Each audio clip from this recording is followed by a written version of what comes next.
Hello ಕನ್ನಡಿಗರೇ, welcome to the home made cook. ಇವತ್ತು super healthy ಬ್ರೇಕ್ಫಾಸ್ಟನ್ನು ಪ್ರಿಪೇರ್ ಮಾಡೋಣ.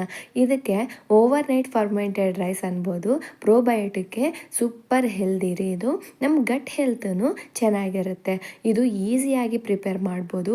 ಈ ರೆಸಿಪಿ ನಮಗೂ ಗೊತ್ತಲ್ಲ ಅಂತ ನೀವು ಅನ್ಕೋಬೋದು. ಗೊತ್ತಿಲ್ಲಾರ್ದವ್ರಿಗೆ ಮಾತ್ರ ಮಾಡ್ತಾ ಇದ್ದೀನಿ, ಓಕೆನಾ. ಈ ಥರ ಚೆನ್ನಾಗಿ ನಾವು ರಾತ್ರಿ ಉಳಿದಿದ್ದ ರೈಸನ್ನು ತಗೊಂಡು ಮೆತ್ತಗೆ ಮಾಡಬೇಕ್ರಿ. ಮಾಡಿದ ಮೇಲೆ ಸ್ವಲ್ಪ ವಾಟರನ್ನು ಆ್ಯಡ್ ಮಾಡೋಣ. ಮೆತ್ತಗೆ ಮಾಡೋದ್ರಿಂದ ನಿಮಗೆ ಕ್ರೀಮಿ ಟೆಕ್ಸ್ಚರ್ ಬರುತ್ತೆ. ಅದಕ್ಕಾಗಿ ನಾನು ಈ ಥರ ಮೆತ್ತಗೆ ಮಾಡಿದ ಮೇಲೇ ವಾಟರ್ ಹಾಕ್ತಾಯಿದ್ದೀನಿ. ಇಲ್ಲಾಂದರೆ ನಿಮಗೆ ಮಾರ್ನಿಂಗ್ಗೆ ರೈಸ್ ಥರ ನಿಮಗೆ ತಿನ್ನೋಕ್ಕೆ ಇಷ್ಟ ಆಗಲ್ಲ. ಸೊ ಈ ಥರ ಮೆತ್ತಗೆ ಮಾಡ್ಕೊಂಡಿದ್ರೆ ನಿಮಗೆ ಟೇಸ್ಟ್ ಅನಿಸುತ್ತೆ. ಲಮ್ಸ್ ಇಲ್ಲಾರ್ದೆ ಚೆನ್ನಾಗಿ ಮಿಕ್ಸ್ ಮಾಡಿಬಿಟ್ಟು ಇದರಲ್ಲಿ ಸ್ವಲ್ಪ ಕರಡನ್ನು ಹಾಕೋಣ. ಸ್ವಲ್ಪ ಜಾಸ್ತಿನೇ ಹಾಕ್ಕೊಂಬಿಡಿ. ನಿಮಗೆ ಒಂದು ಟೈಟಾಗಿ ಇದು ನಿಮಗೆ ಪ್ರಿಪೇರ್ ಆಗುತ್ತೆ. ಇಲ್ಲಾಂದರೆ ಇದು ಚೆನ್ನಾಗಿ ಪ್ರಿಪೇರ್ ಆಗಲ್ಲ. ನಿಮಗೆ ಡೌಟ್ ಇರಲ್ಲ ಇದು ಹಾಕಿದ ಇಲ್ಲ ಅಂತ. ಸೊ ಅದಕ್ಕಾಗಿ ಸ್ವಲ್ಪ ಜಾಸ್ತಿ ಹಾಕ್ಕೊಂಡಿದ್ರೆ ಏನು ಪ್ರಾಬ್ಲಮ್ ಇಲ್ಲ.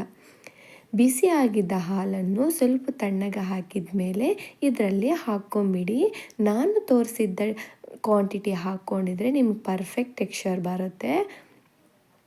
ಈ ಥರ ಚೆನ್ನಾಗಿ ಮಿಕ್ಸ್ ಮಾಡಬೇಕು. ಇಷ್ಟು ಲೂಸ್ ಆಗಿದ್ದರೆ ನಿಮಗೆ ಮಾರ್ನಿಂಗ್ಗೆ ಇದು ಕರೆಕ್ಟ್ ಟೆಕ್ಸ್ಚರ್ ಆ್ಯಂಡ್ ಟೇಸ್ಟ್ ಬರುತ್ತೆ. ಸೊ ಈ ಥರ ಹಾಕಿದ ಮೇಲೆ ನಾನು ಇದರಲ್ಲಿ ಚಿಲ್ಲೀಸ್ ಆ್ಯಂಡ್ ಆನಿಯನ್ಸನ್ನು ಹಾಕ್ತಾಯಿದ್ದೀನಿ. ಏಕೆಂದರೆ ಇದು ಹುಳಿಯಾಗಲ್ಲ. ನೀವು ಬೇಕಾದರೆ ಹಾಕ್ಕೋಬೋದು, ಇಲ್ಲಾಂದರೆ ಸ್ಕಿಪ್ ಮಾಡ್ಬೋದು. ನನ್ನ ಚಾನಲಲ್ಲಿ ಈಸಿ ಆ್ಯಂಡ್ ಟೇಸ್ಟೀಸ್ ರೆಸಿಪೀಸ್ ಇರುತ್ತವೆ. ಸೊ ಅದಕ್ಕಾಗಿ ನನ್ನ ಚಾನಲನ್ನು ಸಬ್ಸ್ಕ್ರೈಬ್ ಮಾಡ್ಕೊಂಬಿಡಿ. ಹಾಗೆ ನೀವು ನನ್ನ ಚಾನಲಲ್ಲಿ ಇನ್ನೂ ಈಸಿ ಆಗಿ ಟೇಸ್ಟಿ ರೆಸಿಪೀಸ್ ಬೇಕಾದರೆ ನೀವು ನನ್ನ ಚಾನಲನ್ನು ಫಾಲೋ ಮಾಡಬೇಕು. ಹಾಗೆ ಇದು ನಾನು ಓವರ್ ನೈಟ್ ಈ ಥರ ಇಟ್ಬಿಟ್ಟು ಮಾರ್ನಿಂಗ್ಗೆ ಹೇಗಿದೆ ಅಂತ ನೋಡೋಣ. ನೋಡಿದ್ದೀರಾ, ಪರ್ಫೆಕ್ಟ್ ಟೆಕ್ಸ್ಚರ್ ಬಂದಿದೆ. ನಾನು ನಿಮಗೆ ಇದು ಕಲಿಸ್ಬಿಟ್ಟು ಹೇಗಿದೆ ಅಂತ ತೋರಿಸ್ತೀನಿ. ಇದು ನೀವು ಆನಿಯನ್ಸನ್ನು ಸೈಡಿಗೆ ತಗೊಂಬಿಡಿ. ಈ ಥರ ಸೈಡಿಗೆ ತಗೊಂಬಿಟ್ಟು ನಿಮಗೆ ಏನು ಪಿಕ್ಕಲ್ಸ್ ಇದ್ದಾವೋ ಅದರಿಂದ ನೀವು ಇದು ಸರ್ವ್ ಮಾಡ್ಬೋದು. ಇದರಲ್ಲಿ ಲಿಮೋನ್ ಪಿಕ್ಕಲ್ ಆದರೆ ಇನ್ನೂ ಟೇಸ್ಟ್ ಬರುತ್ತೆ.